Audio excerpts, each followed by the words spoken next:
রোহিঙ্গা ঢলের ৮ বছর পূর্তি উপলক্ষে কক্সবাজারের ৩ দিনের অংশীজন সংলাপের আজ তৃতীয় ও শেষ দিন। শেষ দিনে উখিয়ার রোহিঙ্গা ক্যাম্পগুলো পরিদর্শন চলছে।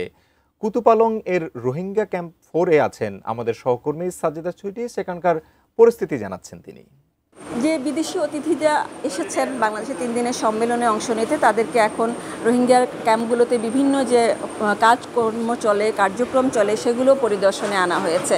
বিশেষ করে রোহিঙ্গাদের জন্য যে সহায়তাটা পাঠানো হয় সেটা যদি সংকুচিত হয়, কত ভয়াবহতা তৈরি হবে, যে বিপর্যয় সৃষ্টি হবে, সেটি বোঝানোর জন্য এখানে তাদের জীবনযাত্রা দেখানো হচ্ছে, এখানে কার্যক্রমগুলো দেখানো হচ্ছে।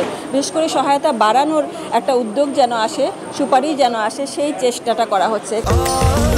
স্বাস্থ্যকর অল টাইম ফ্যামিলি কেক, সব সময় অল টাইম হেলদি লাইফ। এখানে এখন এই মুহূর্তে আমাদের যারা পরিদর্শক বিদেশি অতিথিরা তারা আছেন তামিম অ্যাগ্রো ইন্ডাস্ট্রিজে। এখানে ইনচার্জ আছেন ফরহাদ সাহেব, তার সাথে আমরা একটু কথা বলবো। আপনাদের এখানে কি কি কাজ হয়? এখানে বেসিক্যালি রোহিঙ্গারা আসবে, তাদের স্মার্ট কার্ডের মাধ্যমে তারা এখান থেকে খাবার সরবরাহ করবে। প্রত্যেকটা ফ্যামিলির জন্য একটা কার্ড আছে, ওই কার্ডের মাধ্যমে তারা খাবারগুলো সরবরাহ করে দেবে।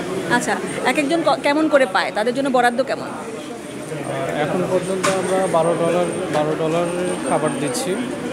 এই $12 মধ্যে তারা যতবার ইচ্ছা ততবার এসে খাবার নিতে পারবে। যে কার্যক্রমগুলো রোহিঙ্গাদের সুবিধার্থে বা তাদের জীবন জীবিকা সহজ করার জন্য চেষ্টা করা হয়েছে বিভিন্নভাবে দেশি বিদেশি উদ্যোগে, সেগুলো পরিদর্শন করা হয়েছে। যে বিদেশিদের সঙ্গে আমাদের কথা হয়েছে, তারা বলছেন যে তারা এখানে জীবনযাত্রা দেখে গেছেন।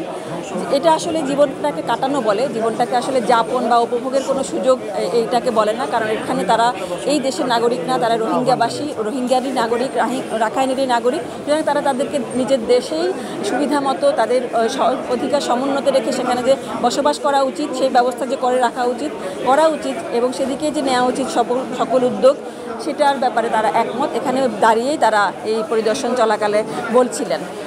এই যে উদ্যোগগুলো আশা করা যাচ্ছে 3 দিনের সম্মেলনের পরে তারা তাদের এই সুপারিশগুলো জাতিসংঘের যে পরবর্তী সম্মেলনটি হবে 30শে সেপ্টেম্বর, সেখানে তুলে ধরবে সরকার, অন্তত বাংলাদেশ সরকার সেই চেষ্টা করে যাচ্ছে এবং সেই আশা নিয়েই এই সম্মেলনটি বা এই যে 3 দিনব্যাপী আজকে শেষ হবে, এই 3 দিনব্যাপী অংশীজন সংলাপের তারা ব্যবস্থা করেছে।